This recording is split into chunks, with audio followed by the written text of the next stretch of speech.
Ahoj, som Michal Naď. Študoval som síce automatizáciu, ale už počas výšky som začal pracovať s ľuďmi, pretože tí ma zaujímajú viac ako roboty, aj keď rozumiem obidvom. Začal som vo finančnom sprostredkovaní a aj keď som stával na zelenej lúke, bez kontaktov, bez skúseností a bez peňazí, kariéra šla veľmi rýchlo hore.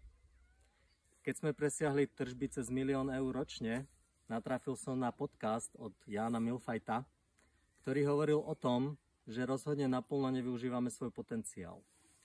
A tak som okamžite si zaplatil rozvoj pre seba a následne aj pre svoj tím.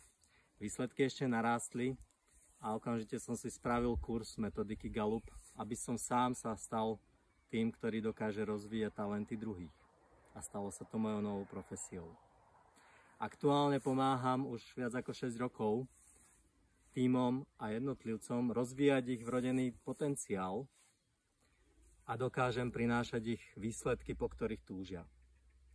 Vďaka rozvoju talentov rastie efektivita, produktivita, radosť z práce, ziskovosť a redukujú sa nedorozumenia či konflikty v tíme. Tím lepšie spolupracuje, redukuje sa takisto fluktuácia a keď sa vyberá nový kolega do tímu a jeho zapracovanie, tak ten proces je rýchlejší, jednoduchší. A v prípade, že aj vy by ste chceli svoje ciele dosahovať efektívnejšie, rýchlejšie a s väčšou radosťou, okrem rozvoja talentov doplňam svoju 20-ročnú prax v podnikaní, dokážem doplniť aj niečo v rámci vášho obchodu, manažmentu, podnikania či stratégie a takisto pracujem aj s hodnotami, firemnou kultúrou, cieľmi a ďalšími nástrojmi, vďaka ktorým tie ciele dosahujeme.